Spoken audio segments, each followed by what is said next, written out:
ایک بات کا جتنے لوگ یہاں بیٹھے ہیں عزم کریں یا جو بھی بیان سن رہے ہیں، دیکھو انسان کی شرافت اس کے کیریکٹر کا پتہ اس کی نظروں سے چلتا ہے. جو 2 نمبر آدمی ہوتا ہے نا، 2 نمبر آدمی 2 منٹ میں پتہ چل جاتا ہے اس کا، اور عورت کو تو زیادہ جلدی پتہ چلتا ہے.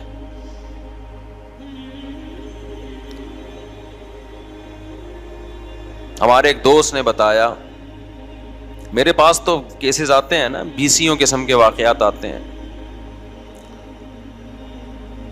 میرے پاس. جو واقعات آتے ہیں اگر میں سارے آپ کو بتانا شروع کر دوں آپ پاگل ہو جاؤ گے. اب بولے گا یہ ہو کیا رہا ہے. نفسیاتی کیسز بھی بہت آتے ہیں، وہ ایسی نفسیاتی بیماریاں ہیں کہ آپ خود پاگل ہو جاؤ گے. میں بتاؤں گا نہیں، وہ پھر وہ سمجھ جائیں گے میری بات ہو رہی ہے. یعنی میں نے یہ تجزیہ کیا ہے کہ جس کو دنیا میں کوئی غم نہیں ہے نا، وہ سب سے زیادہ ڈپریشن کا مریض ہے. تھوڑا بہت غم لگا کے رکھنا چاہیے تاکہ اسی میں الجھا رہے آدمی. وہ چھوٹا غم ہوگا. خدا کی قسم اگر آپ کی زندگی سے اللہ نکل گیا نا، اس سے بڑی ٹینشن دنیا میں کوئی نہیں ہے. تو ہمیں سیکھنے کا موقع ملتا ہے لوگوں سے. سب کچھ ہو کے بھی ٹینشن میں تو کیوں ہے بھائی؟ حیرانگی اس پہ ہوتی ہے. ٹینشن لے بھی رہا ہوتا ہے، ٹینشن دے بھی رہا ہوتا ہے. اس لیے نا چھوٹے موٹے غم سنبھال کے رکھا کرو، فائدہ ہوتا ہے. صحت بھی صحیح رہتی ہے اس سے. تھوڑی سی ٹینشن میں اسی میں مشغول رہتا ہے آدمی. جیسے غربت ہے، تھوڑی سی ٹینشن ہے نا، یہ لگی رہے اچھا ہے. جب پیسہ آ گیا نا تو بڑی بڑی ٹینشنیں، پھر خاندانی قسم کی ٹینشنیں پالو گے. اگر بغیر دین کے آیا، دین کے ساتھ آئے پھر نہیں ہے. غریبوں کی ٹینشنیں بہت ہلکی پھلکی ہوتی ہیں، مالداروں کی ٹینشنیں ایسی ہوتی ہیں کہ عام آدمی تو ٹینشن سن کے پاگل ہو جائے. ان کے غم بہت بڑے بڑے ہیں. یہ دور کے ڈھول سہانے ہیں میرے بھائی، یہ دور کے ڈھول سہانے ہیں. شکر کرو، نبی صلی اللہ علیہ وسلم نے فرمایا جس کو بقدر ضرورت روزی مل گئی نا اور قناعت کی توفیق مل گئی، حدیث کا مفہوم ہے سب سے زیادہ خوش قسمت ہے وہ. تو ایک صاحب نے بتایا کہ یہ جو ٹھرکی مرد ہوتے ہیں نا، ٹھرکی مرد، دوسروں کی عورتوں کو دیکھنے کا شوق ہوتا ہے جن کو، دل میں آج سے عزم کر لو کہ کردار کا 1 نمبر بننا ہے. دیکھو کردار کا 3 چیزوں سے پتہ چلتا ہے، 2 بھی نہیں بلکہ اصل میں وہ 2 ہی چیزیں ہیں، لیکن ان کو ہم ڈیٹیل میں جانے کے لیے 3 حصوں میں ڈیوائڈ کر دیتے ہیں. انسان میں خیانت نہ ہو. سمجھ رہے ہیں؟ کیا نہ ہو؟ خیانت نہ ہو. اور یہ قناعت کے بغیر نہیں آتی. 2 نمبر آدمی نا، 2 نمبر، چاہے وہ نمازی ہو چاہے وہ روزے دار ہو، 2 نمبر اللہ کو پسند نہیں ہے. ہمارے ہاں 2 نمبریاں بہت ہیں. خیانتیں بہت ہیں. خیانت کا مطلب کیا ہے؟ کسی نے آپ کے پاس کوئی امانت رکھوائی، آپ پہ ٹرسٹ کر کے، آپ پہ اعتماد کر کے کہ 1 نمبر آدمی ہے، آپ نے اسی کی چیز دبا لی یا اسی میں سے چوری کر لی. بہت بڑا جرم ہے یا نہیں؟ ایک شخص آپ پہ اعتماد کر رہا ہے اور آپ اسی تھالی میں چھید کر رہے ہو، آستین کے سانپ بن رہے ہو.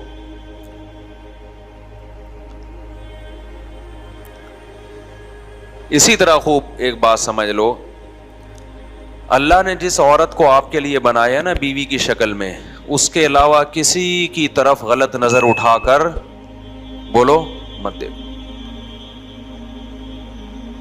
لوگ بتا رہے ہوتے اپنے حالات، ہم نے فلاں پہ اعتماد کیا، ہمارے گھر آیا، میری بیوی پہ نظریں ڈال کے بیٹھ گیا.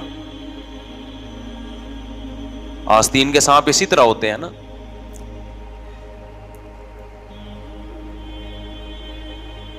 گھر میں کسی طرح ٹیوشن پڑھانے کے بہانے گھسے، اسی کی بچی پہ نظریں ڈالنا. اور ماں باپ میں بھی غیرت نہیں ہے، جوان لڑکوں کو ٹیچر بنا کے اپنی بیٹیوں کو پڑھا رہے ہیں ان سے.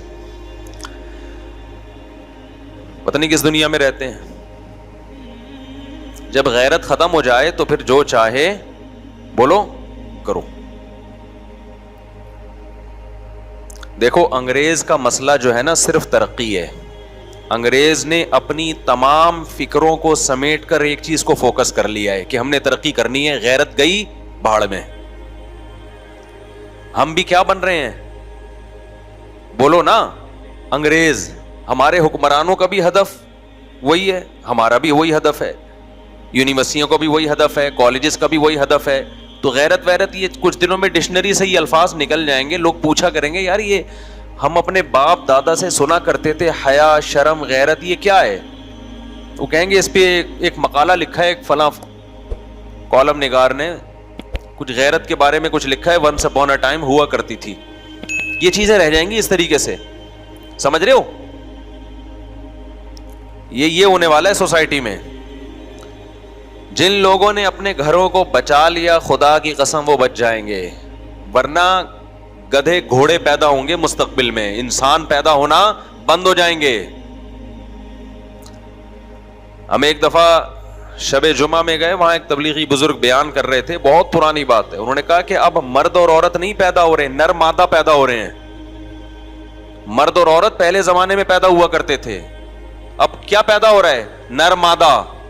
نر کی ڈیفینیشن ہے مادہ کی طرف بھاگے, مادہ کی ڈیفینیشن ہے نر کو دیکھ کے نر کی طرف بھاگے. جانوروں میں مرد عورت ہوتے ہیں, نر مادہ ہوتے ہیں, نر مادہ ہوتے ہیں. نر کو جہاں مادی نظر آئے گی بھاگے گا اس کی طرف. وہ یہ بھی نہیں دیکھتا کہ مجھے کوئی دیکھ رہا ہے کہ نہیں دیکھ رہا, پبلک پلیس ہے یا کوئی کہیں میں تنہائی میں ہوں, وہ نہیں دیکھے گا یہ میری بیوی ہے یا نہیں ہے. گدھا دیکھتا ہے, گدھے کو جب گدھی نظر آتی ہے تو کوئی اس میں غیرت اور شرم اور حیا ہے اس میں. تو یہ جو انسان پیدا ہوں گے نا فیوچر میں, جو سوسائٹی, سائنسدان تو ہوں گے, اچھے ڈاکٹر بھی ہوں گے, اللہ کی نظر میں گدھے گھوڑے ہوں گے. یہ دیکھو ہم انسانوں سے پوچھتے ہیں کہ مہذب کون ہے اور غیر مہذب کون ہے. انسانوں کی نظر میں تہذیب کا معیار ایک الگ ہے. انسانوں کی نظر میں مہذب انسان وہ ہے جو 3 پیس سوٹ اور ٹائی میں گھومتا ہو, پیسوں کے معاملے میں 2 نمبری نہ کرے اور نوٹ چھاپنے کی مشین ہو. یہ مہذب آدمی ہے انسانوں کی نظر میں. چاہے وہ زنا کرتا ہو, ہومو سیکسولیٹی میں مرتکب ہو, اس سے ان کی صحت پہ کوئی ابا اما کو اولڈ ہاؤس میں جمع کرا دے, رشتہ داری توڑتا ہو, اس سے کوئی فرق نہیں پڑتا. انسانوں کی نظر میں ایک عورت 1 مہینے میں 100 دفعہ زنا کرتی ہے, بدکاری کرتی ہے, وہ غیر مہذب نہیں ہے, کیونکہ کہتے ہیں اس کا پرسنل معاملہ ہے. یہ اللہ کی نظر میں میرے بھائی اس کو مہذب نہیں کہتے. اللہ کی نظر میں وہ غریب جو ٹماٹر کا ٹھیلا لگا کے ٹماٹر بیچتا ہے اور دھوتی بنیان میں گھومتا ہے, لیکن نہ 2 نمبری کرتا ہے نہ خیانت کرتی ہیں اس کی آنکھیں, تو اللہ کی نظر میں یہ مہذب ہے. اور جو پہلا ہے وہ گدھے گھوڑوں جیسا ہے اللہ کی نظر میں. سمجھ میں آ رہی ہے بات کہ نہیں آ رہی ہے؟ اسی بات کو ہم سمجھا رہے ہیں. اخلاق اور تہذیب کا کرائیٹیریا جو خدا نے بتایا اس کو ماننا پڑے گا آپ کو. آپ پوچھ رہے ہو غیروں سے, انسانوں سے پوچھ رہے ہو, کلچر سے پوچھ رہے ہو, آپ کلچر تباہ کرے گا آپ کو. کلچر غلط سمت میں لے کے, کلچر خودکشیوں کی طرف لے کے جا رہا ہے, ڈپریشن کی طرف لے کے جا رہا ہے.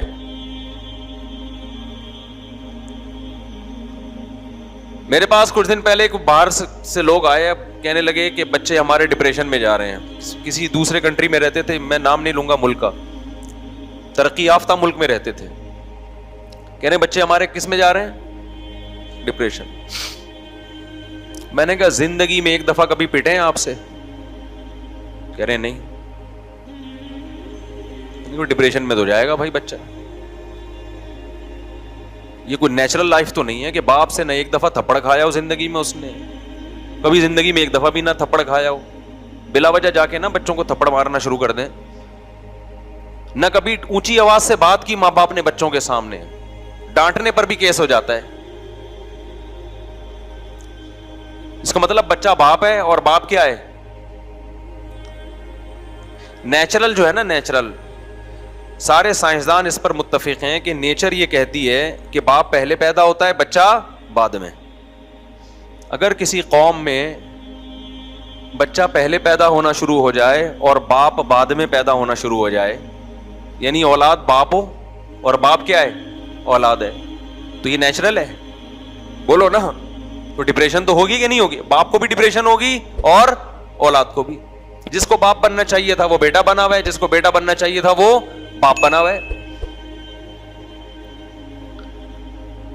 ہم نہیں کہہ رہے کہ بلا وجہ بچے کو تھپڑ لگا دیں جا کے. کبھی نہ کبھی تو کوئی ایسی اسٹیج آتی ہے کہ انسان کو بچے پہ غصہ آ جاتا ہے، اس کی تربیت کے لیے اس کو سمجھاتا ہے، پابندی ہے سمجھانے پر. تو میرے بھائی جو سوسائٹی تباہ و برباد ہو گئی تم اس کو فالو کر رہے ہو یار، تمہیں کیا ہو گیا میرے بھائی؟ پڑھے لکھے لوگوں پہ حیرانگی ہوتی ہے، کیوں اس سوسائٹی کے پیچھے بھاگ رہے ہو؟ لوگوں کے دماغ میں ایک بہت بڑا فطور ہے کہ اگر وہ خراب ہیں تو اتنی ترقی کیسے کر لی. بھائی یہ ترقی خراب ہونے کی وجہ سے نہیں کی ہے، یہ خراب نہ ہوتے تو اور آگے نکل جاتے. اس ترقی کا خرابی سے تعلق نہیں ہے. دنیا میں ایسی قوموں نے بڑی ترقی کی ہے جو 6 مہینے نہاتے نہیں تھے. ایسے بھی لوگ ہیں دنیا میں، ترقی بہت کی ہے انہوں نے. کیا ہم یہ کہیں گے نہ نہانے کی وجہ سے کی ہے کہ میں بھی نہانا چھوڑ دوں؟ نہیں یاری میرا خیال ہے بات سمجھ میں. دنیا میں خوشبو کی صنعت میں سب سے زیادہ ترقی اس قوم نے کی ہے جن کی بدبو دنیا میں سب سے زیادہ مشہور تھی. اب آپ کو میں چونکہ عطر کا کاروبار کرنا چاہتا ہوں لہذا میں بھی سب سے پہلے بدبو گٹر میں 6 مہینے گزاروں گا تاکہ میری بدبو کے بھبوکوں سے پورا محلہ پریشان ہو، پھر میں خوشبو کی صنعت میں ترقی کروں گا.